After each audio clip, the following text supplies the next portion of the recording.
Καλημέρα παιδιά. Σήμερα η Ιάπωνη ζωή μας έφερε στο connector. Θέλουμε να κάνουμε το connector και το Fox σήμερα. Λοιπόν, εδώ είναι το flip chip μου.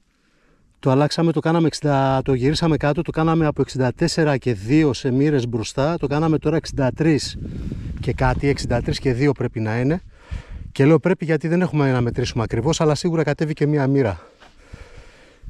Και σήμερα θα το δοκιμάσω να δω τι λέει. Στο πεταλάκι έχει μια πολύ μικρή διαφορά στα ανηφορικά κομμάτια, αλλά οκ, δεν είναι κάτι τραγικό.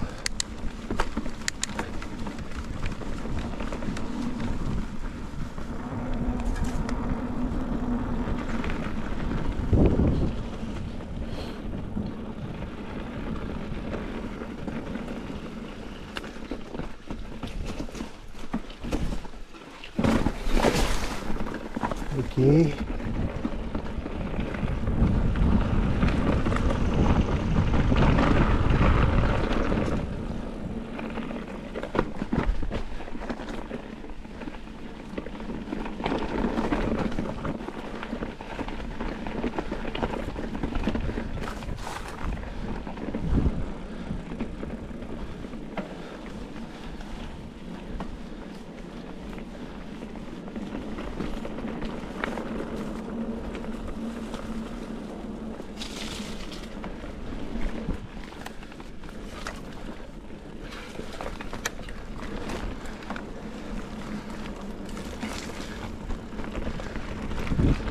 Εδώ δεξιά είναι το Rolling Stone.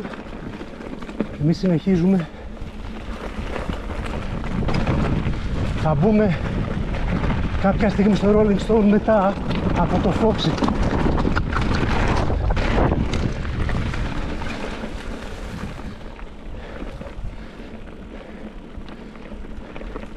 Εδώ κάτω είναι το πέτρινο στα αριστερά σας.